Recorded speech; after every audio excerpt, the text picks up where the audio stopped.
నమస్తే, welcome to SV6 news. నేను రాణి.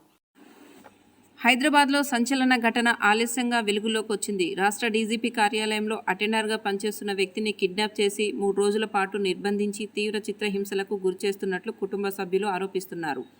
విధులు ముగించుకొని ఇంటికి వెళ్తుండగా గుర్తు తెలియని వ్యక్తులు అపహరించి స్టేషన్ గన్పూర్ ప్రాంతంలోని ఓ ఇంట్లో బంధించి దాడి చేసినట్లు తెలిపారు. నిందితుల నుంచి తప్పించుకున్న బాధితుడు కుటుంబ సభ్యులకు సమాచారం ఇవ్వగా వారు పోలీసులకు ఫిర్యాదు చేశారు. ఈ ఘటనపై సమగ్ర దర్యాప్తు జరిపి బాధ్యులపై కఠిన చర్యలు తీసుకోవాలని, తన కుటుంబానికి న్యాయం చేయాలని రాష్ట్ర ప్రభుత్వ పోలీసులు ఉన్నతాధికారులను బాధిత కుటుంబ సభ్యులు విజ్ఞప్తి చేశారు.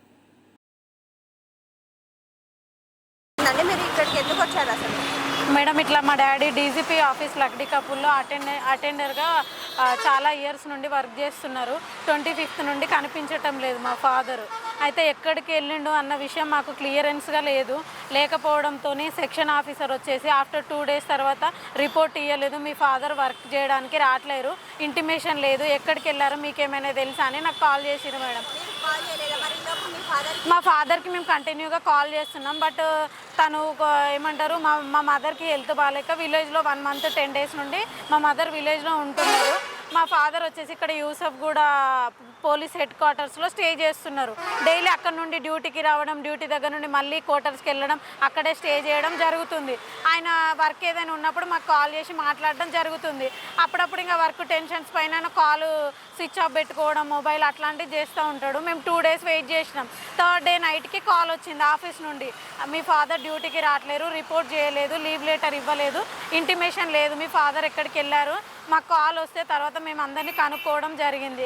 దాని తర్వాత మా ఫాదర్ నిన్న ఆఫ్టర్నూన్ వచ్చేసి వేరే కొత్త నంబర్ నుండి మాకు కాల్ చేసి మమ్మల్ని కాంటాక్ట్ చేసి వేరే అతనికి మా ఫాదర్ కొన్ని డబ్బులు ఇవ్వాల్సింది ఉంటే వాడు చెప్పకుండా మా ఫాదరు 25th రోజు ఈవినింగ్ డ్యూటీ దగ్గర నుండి నాంపల్లికి వెళ్ళే వేలో, నాంపల్లి అది రైల్వే స్టేషన్కి వెళ్ళే రూట్ దగ్గర దర్గా పక్కనే యూటర్న్ తీసుకునే సిచ్యువేషన్లో బైక్ మీద వాళ్ళు సడన్గా మా ఫాదర్ పైన అటాక్ చేయడం జరిగింది. వాళ్ళు హెల్మెట్ విత్ మాస్క్తో రావడం వల్ల వాళ్ళు తెలిసిన పర్సన్స్ కాదు, తెలిసిన పర్సన్ దూరంగా ఉండి తెలియని పర్సన్స్ని బైక్ పైన పంపించి మా ఫాదర్ని బలవంతంగా తీసుకెళ్ళడం జరిగింది. స్టేషన్ గన్పూర్ వరకు తీసుకెళ్ళిన తర్వాత ఆఫ్టర్ అక్కడ వెహికల్ చేంజ్ చేసి మా ఫాదర్ దగ్గర 1600 అట్లా క్యాష్ ఉంటే మా father ATM cards, checks, everything ఆయన జాబ్కి సంబంధించిన బ్యాగ్ మొత్తం వాళ్ళు గుంజేసుకొని మా ఫాదర్ని కొట్టడం, తిట్టడం, ఫోన్ గుంజుకొని పగలగొట్టడం, మా డాడీ దగ్గర ఉన్న డబ్బులు తీసుకొని మా ఫాదర్ డబ్బులు తీసుకొని వాళ్ళు అక్కడే తాగేసి అక్కడి నుంచి మొదలుపెట్టి వరంగల్ పక్కనే విలేజ్ సార్, మా అబ్బాయి పేరు శ్రావణ్ అని, వాళ్ళ విలేజ్ వచ్చేసి అయినవోలు వాళ్ళ విలేజ్. అయితే అతనికి మేము డబ్బులు ఇచ్చేది ఉంది, ఆల్రెడీ కొంత డబ్బులు పే చేసినాం 2 lakhs వరకు, ఇంకా 2 lakhs ఇవ్వాల్సింది ఉంది. ఇంకా ఆయన కొంచెం టైం పెడుతున్నాం. ఇఫ్ నాట్ మేము పే చేయని సిచ్యువేషన్ ఏమైనా వస్తే మా ప్రాపర్టీ కొడకండ్ల అనే విలేజ్, పాలకుర్తి దగ్గర మాది విలేజ్ ఉంది, అక్కడ మాకు ప్రాపర్టీ ఉంటే మేము ఇన్ టైంలో పేమెంట్ చేయకపోతే మా ప్రాపర్టీ తీసుకునే ఆపర్చునిటీ కూడా మా మదరు తనకు ఒక అగ్రిమెంట్ పేపర్ మీద రాసి ఇవ్వడం జరిగింది. ఆయన ఆయన వెళ్ళి అక్కడ ల్యాండ్ చెక్ చేసుకోవడం, మా ఊర్లో ఉన్న రిలేటివ్స్కు చెప్పడం కూడా జరిగింది. ఆయన సిచ్యువేషన్ని ఆయన చేతులలోకి తీసుకొని, చట్టాన్ని చేతులలోకి తీసుకొని ఆయన వయసుకు రెస్పెక్ట్ ఇవ్వకుండా ఆయన ఫోన్లలో మాట్లాడడం, ఆయనను బెదిరించడం ఇలా చేస్తున్నాడు. డబ్బులు ఇవ్వాలి కాబట్టి బెదిరిస్తున్నాడని మా ఫాదర్ మాకు చెప్పకుండా ఉన్నారు. ఆఫీస్ దగ్గరకు వచ్చి అటాక్ చేసి డైరెక్ట్గా వరంగల్కి తీసుకెళ్ళి ఇంట్లో మంచానికి మా ఫాదర్ని కట్టేయడం, రాడ్తో డే నైట్ మొత్తం కొట్టడము, ప్లస్ అది ఏమంటారు గట్కా వండి, మా ఫాదర్కి షుగర్ ఉంది, థైరాయిడ్ ఉంది, షుగర్ ఉంది, బీపీ ఉంది. ఒక 7 years బ్యాక్ మా బ్రదర్ సూసైడ్ చేసుకొని చనిపోయారు. మా బ్రదరు అప్పటి నుండి ఆయనకు అన్ని హెల్త్ ఇష్యూస్ ఉన్నాయి, చెవులు కూడా సరిగ్గా వినిపించవు ఆయనకు. ఇక ఆయనకు తినిపియడం, వాష్రూమ్ తీసుకుపోవడం, నోట్లే గుడ్డ పెట్టడం, మా ఫాదర్ని మంచం కట్టేసి రాడ్డుతో ఇష్టం వచ్చినట్టు కొట్టి అసలు నానా చిత్రహింసలు పెడుతున్నారు సార్. మా ఫాదర్ పడ్డ ఇబ్బందులు, ఆయనకున్న హెల్త్ ఇష్యూస్ వల్ల అసలు వాడు ఒకవేళ ఈ సిచ్యువేషన్లో మాకు తెలియకపోవు ఫోన్ అయితే పగలగొట్టేసాడు. మా ఫాదర్ చనిపోతే ఎవరిది రెస్పాన్సిబిలిటీ? వాడు చట్టాన్ని చేతులకు తీసుకొని అట్లా చేసే రైట్ వానికి ఎవరు ఇచ్చిండ్రు?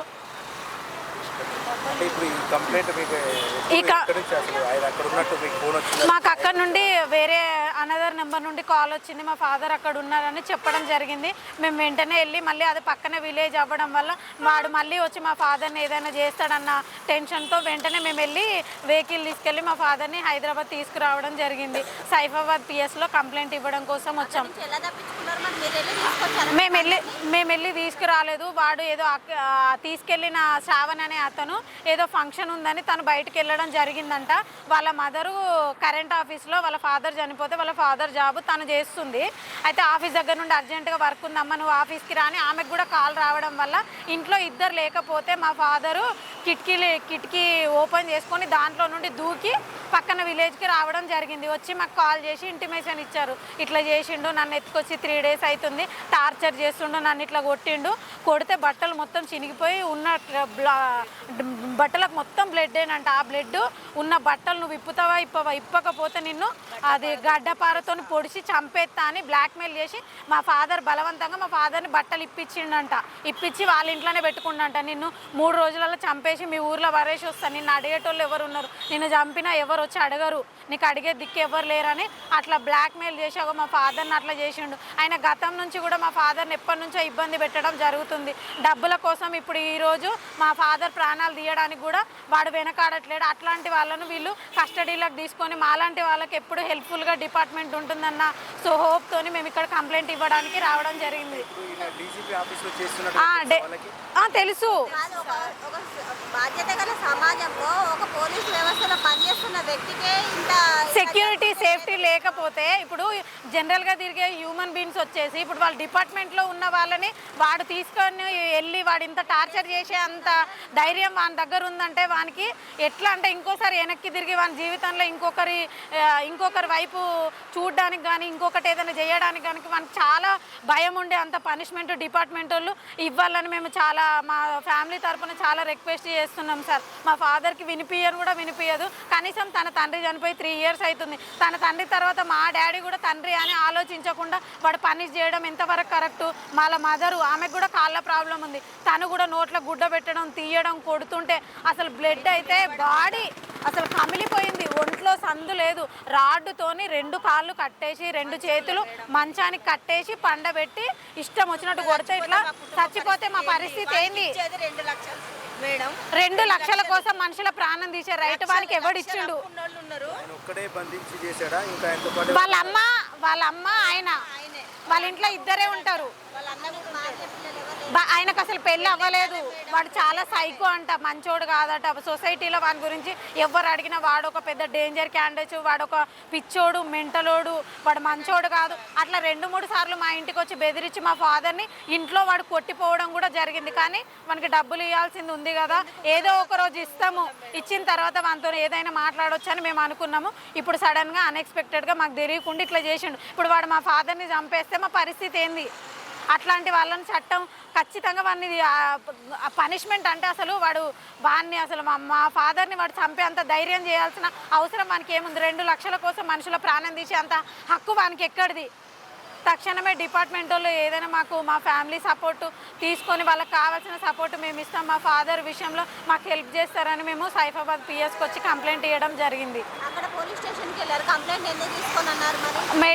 అక్కడ కంప్లైంట్కి ఎందుకు తీసుకొని అన్నారంటే మా ఫాదర్ని వాళ్ళు సడన్గా అన్ఎక్స్పెక్టెడ్గా వచ్చి దాడి చేసి తీసుకెళ్ళింది ఇక్కడ నుంచే కాబట్టి ఈ లొకేషన్ మనకు ఆఫీస్ దగ్గర కూడా పిఎస్ సైఫాబాదే దగ్గరలో ఉంటుంది కాబట్టి సైఫాబాద్లో కంప్లైంట్ ఫైల్ చేస్తారు, మీరు అక్కడికి వెళ్ళండి అని అక్కడ ఉన్న ఎస్ఐ సార్ చెప్పడం జరిగింది మ్యామ్.